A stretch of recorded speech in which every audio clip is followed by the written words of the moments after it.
My name is Min, 29 years old. Married to Lan for 3 years.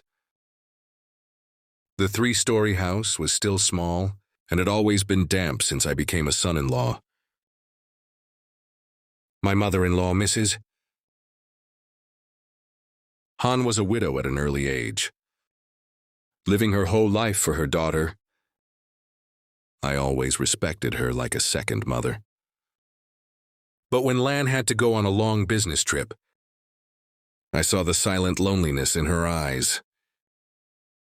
In the early days of Lan's stay at home, everything was normal. But as time went on, I realized that there was something different in her words and actions. It was as if she was trying to hold on to the presence of the only man left in this house, me. That afternoon it was drizzling.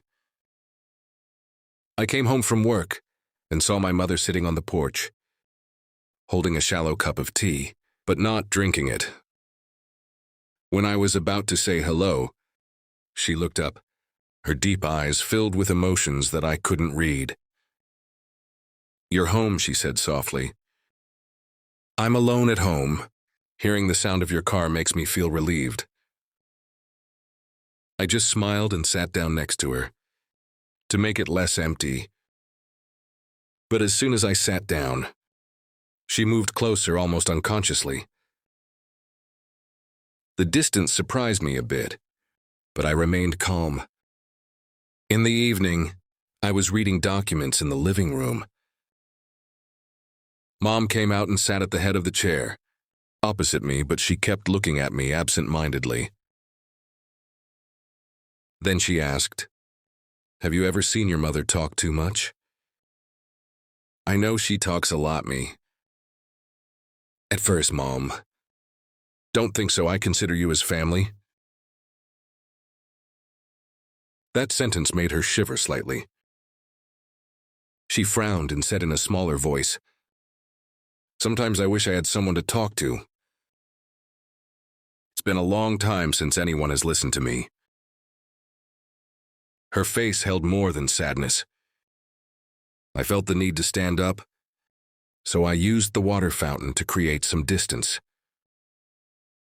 The next evening, while I was clearing the table for dinner, my mother came out of her room.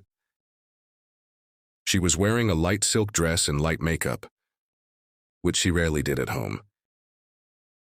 I was a little surprised, but I tried to act natural. During the meal, she kept looking at me. Every time I packed my project, she took my hand with her. When I said, "Mom, sit down and rest. Let me wash the dishes," she immediately replied, "No, let me do it. I want to be a little closer to you." The statement made me pause, but I just shrugged, not letting her misunderstand. Another night I went into the bathroom to grab my shirt and found my mother folding my clothes. When I walked in, she was startled. The shirt slipped from her hands. She bent down to fold it. "Mom, you shouldn't do these things. Let me do them myself." She smiled at the mirror. "Mom sees you alone.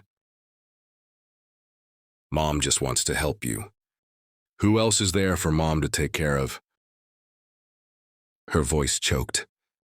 I sensed she was about to say something else, but stopped herself. Then one night the power went out. The house was dark, except for the sound of rain hitting the windows. I was looking for a flashlight when I heard a very light, shaky knock, as if afraid I wouldn't hear. "Men, are you still awake?" I opened the door. Mom was standing there, her hair a mess. I guess she had been crying or panicking. "I'm afraid of thunder, Grandma. Can you come to my inbox and sit for a bit?" I know her emotions are very weak. But if I follow, the consequences will be terrible. I said softly, "It's just raining, Mom." "It's okay, I can sit here with you for a while." But she moved closer. The distance was only one step. Her face was wet, her voice choked.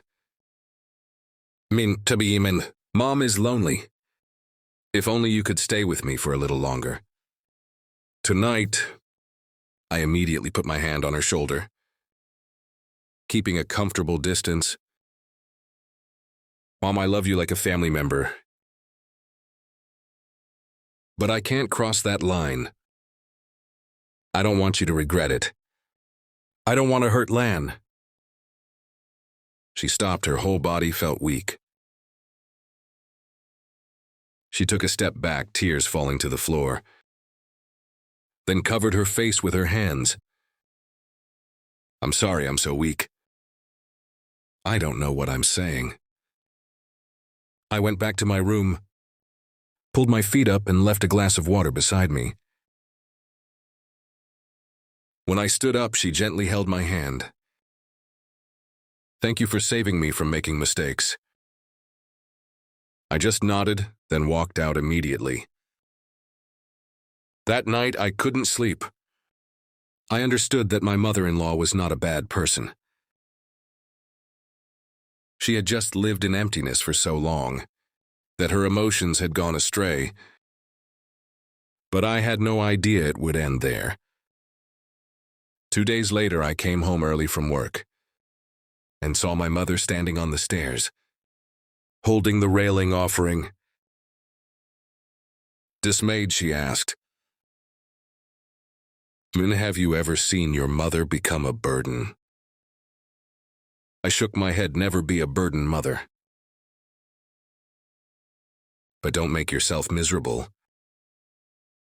She moved her lips, wanting to say something, but finally just said, "Tonight, Mom, can we have dinner on the terrace?"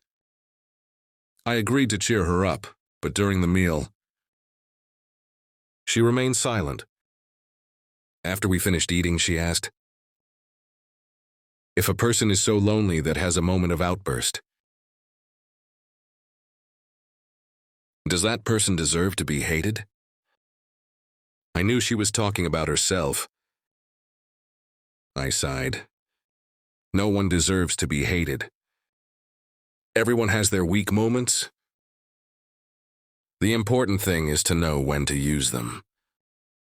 She bowed her head for a long time. Then she stood up, avoiding my eyes, I understand. "Thank you that night." She closed her door early and never came near mine again. The distance between us returned to its previous state, but the atmosphere seemed heavier the day Lan returned. Her mother-in-law was radiant. She hugged her daughter, talked about all sorts of things, and laughed happily, as if there had never been a rainy night. But when she happened to look at me, her eyes were filled with lightness and gratitude. No longer sad nor expecting anything beyond land. Didn't know what happened, but I think some things don't need plans. The important thing is that everything is back in place. I looked at my mother-in-law taking care of Lan and saw her as a different person, more peaceful and less lonely. Perhaps sometimes what people need most is not love, but a pullback when they are lost, so they can return to using their own conscience. I believe that if I had followed her that day, the lives of the three of us would have taken a turn I could never return to. But because of the refusal, because of the boundary kept, this family remains intact. Even though no one said it, I probably will never forget that rainy night for the rest of my life. The night my mother-in-law stood at my door, and the night I learned the greatest value of kindness is knowing when to be brave so as not to hurt anyone.